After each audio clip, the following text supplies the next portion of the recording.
Hi everyone, this is going to be video 1.2.2, and in this video today we're going to look at a molecular view of solubility. So we're going to look at each of these substances, we're going to sketch what they look like on a particle level, we're going to explain what's happening when they dissolve, whether or not they dissolve, and their electrolytic properties. So basically, do they conduct electricity or don't they, and why? Okay, so we're going to do the first one. This is silver chloride. Now, as you'll know or remember from your solubility rules, or if you don't remember yet, you will, silver chloride is completely insoluble. That's an insoluble salt. So it ionizes very little. So I want you to go ahead and pause this and sketch out what you think silver chloride would look like, maybe on a piece of scratch paper.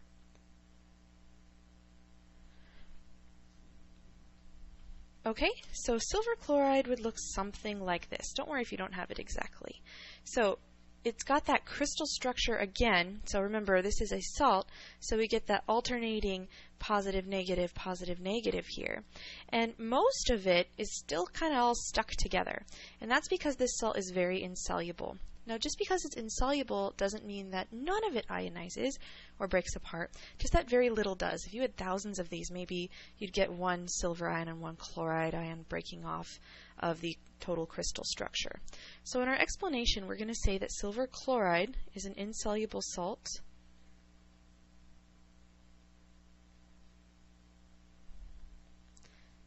So it ionizes very little.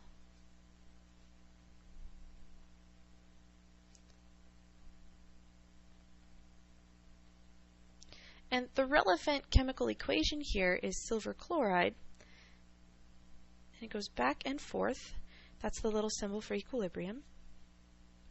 It goes to Ag plus Cl minus. So how would you know this? How are you supposed to know this? From your solubility rules.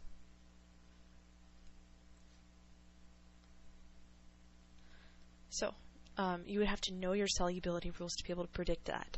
So because this doesn't break up much, it doesn't really conduct electricity because there are too few ions in solution. So what's responsible for conducting electricity in a solution are actually the free ions. So if you have just this giant block here, electrons aren't really free to move across it much. So you don't really conduct electricity. However, the more ions you have free in solution, the more you're going to conduct electricity. So this will not conduct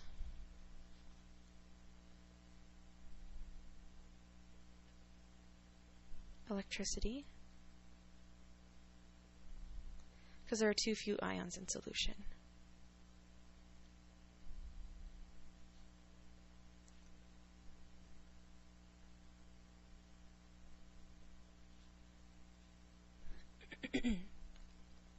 Okay. For the next one, HNO3, that is nitric acid, HNO3. So I want you to please consult your solubility chart, your solubility rules, and your strong acids and bases. Pause the video, and then go ahead and sketch out what you think nitric acid will look like. Okay, so you should have seen that nitric acid is a strong acid. So because it's a strong acid, it's going to ionize 100%. So that means the only thing you're going to have in solution when you put nitric acid in solution is hydrogen ions and nitrate ions. So H pluses and NO3 minuses. That's all you're going to have in solution. And that's because it's a strong acid. And the definition of a strong acid is that it ionizes or breaks up or dissociates 100%. So HNO3 is a strong acid, so it ionizes 100%. And the relevant equation for this one would be our HNO3, and the arrow goes one way because once it breaks up, it's not going to go back. So we're just going to have hydrogen ions and nitrate ions. Okay, and how do you know this? You need to memorize your strong acids and bases. Memorize strong acids and strong bases. And that's going to be important to you all year and very helpful in the AP test. So please, please, please take the time and make sure you do memorize those. Okay, so do you think this will conduct electricity? So if you said yes, you would be correct. This will definitely conduct electricity because look at all these free ions in solution. So we have a polyatomic ion in the nitrate here. It's still a charged ion. It's a charged particle.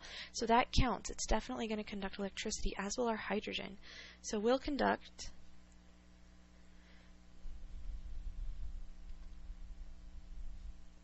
because there are many free ions.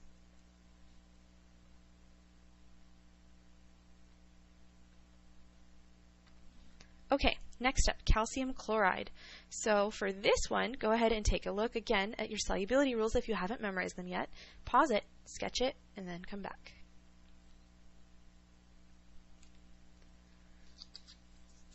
Okay, so hopefully you saw that calcium chloride is a soluble salt. So because it's a soluble salt, it's going to ionize completely. So calcium chloride, CaCl2, is a soluble salt.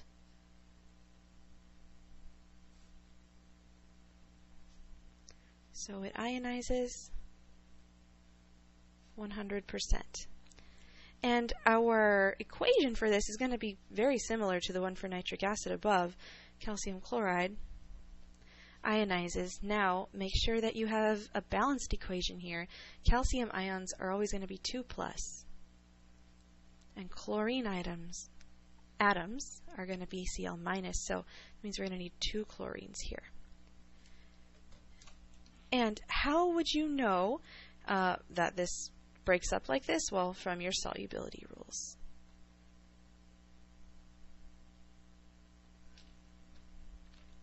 This will conduct electricity, again, because there are many free ions.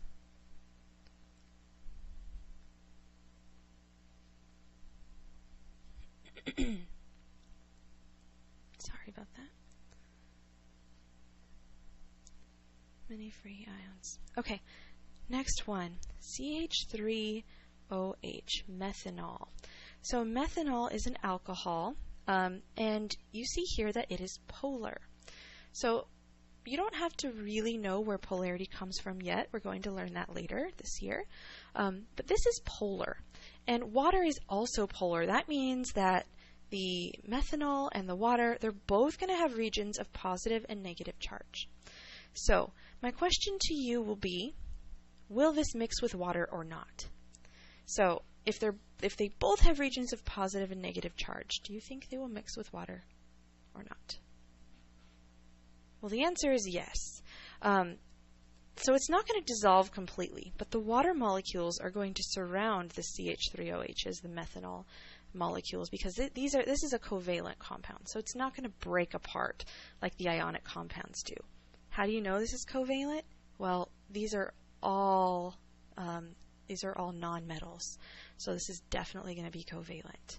So CH3OH is a polar molecular compound. So polar, it's stated there. Molecular, we can say it's molecular because it's covalently bound, and any molecule is covalently bound. We can't say we have an ionic molecule. That just doesn't work. That's not how you use the word molecular. Molecular only goes with covalent compounds. So it will be miscible in water. And miscible just means it's going to mix. It's going to mix in water. So it's going to mix in completely. So something that would be miscible would be like food dye. Like, you know, if you put drops of food dye in a cup of water and it turns blue, the food dye is miscible in the water. But if you poured some oil in the water, that would be immiscible because it doesn't mix with the water. Okay, so this one is not going to conduct electricity, and that's because our CH3OH doesn't break up into ions. And it doesn't break up into ions because it's not an ionic compound. So we'll not conduct electricity because CH3OH does not break up into ions.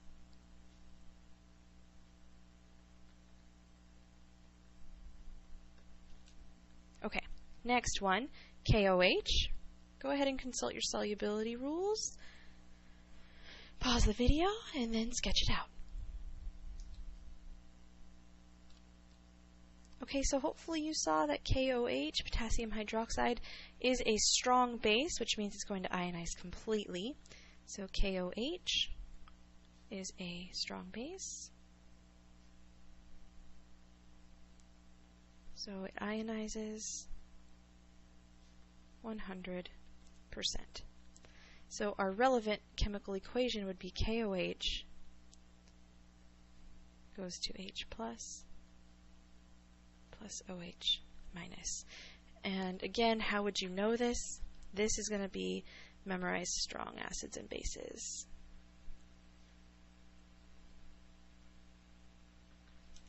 This will conduct electricity because there are many free ions in our solution here. So this is going to conduct electricity.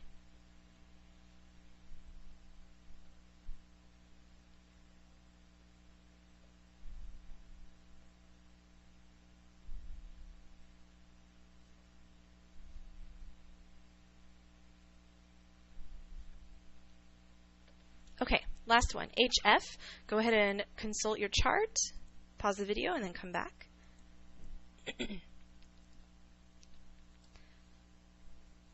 Okay, so hopefully you saw that HF is not a strong acid. So if it's not on the list of strong acids, it must be a weak acid.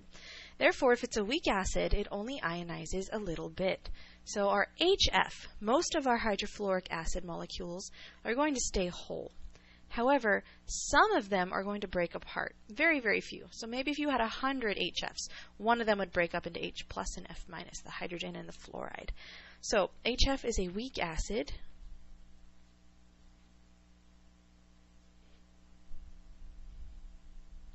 So it only ionizes a little. And our relevant equation here is going to be HF. Now, since it's weak, sometimes these hydrogen ions and the fluoride ions are going to recombine and go back to HF. And then maybe a different HF molecule is going to break apart. So this is going to go back and forth in what we call equilibrium. And how would you know this? Well, because you have already memorized your strong acids and strong bases. And if it's not a strong acid and it's not a strong base, it must be weak. Okay, so this will not conduct electricity.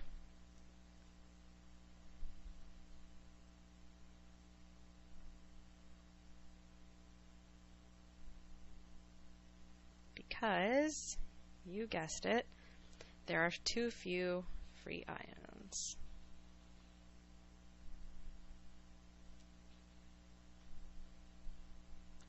Okay, so number 7. What factors determine how well a substance dissolves in water? So you can dissolve substances in many things, but for solubility, we're concerned with their solubility in water. So it's going to dissolve well if, let's see, well, the strong acids and the strong bases, those dissolved well, if it's a soluble salt, or if it's a polar molecular compound. So if it's a molecular compound and it's polar, it's going to dissolve well. So it dissolves well if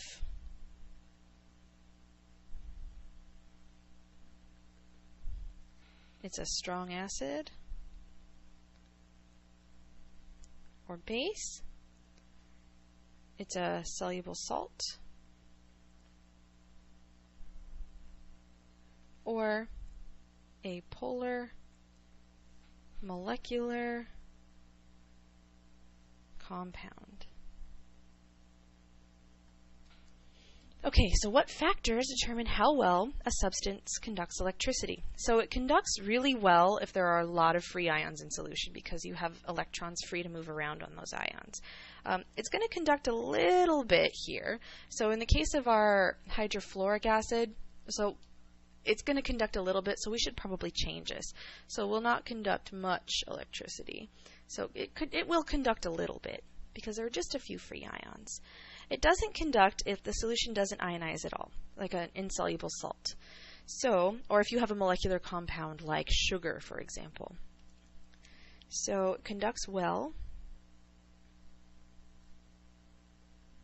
Those are going to be if the solute ionizes 100%.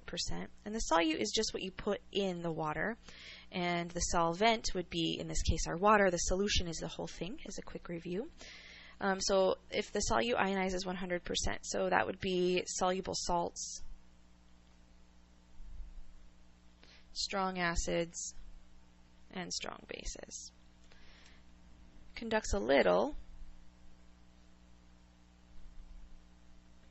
Those are going to be the solute ionizes a little.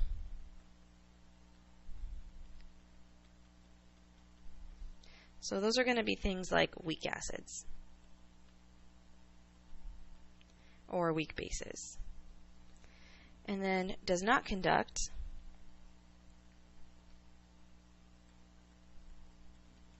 Those are going to be if the solute does not ionize at all. Does not ionize. So that's going to be like in the case of our silver chloride at the top there, where we had thousands of our silver and chloride molecule or ions in this lattice structure and maybe only one or two come off. This isn't really going to conduct electricity. There aren't enough free ions there. Okay, so this would be an insoluble salt or things like molecular compounds.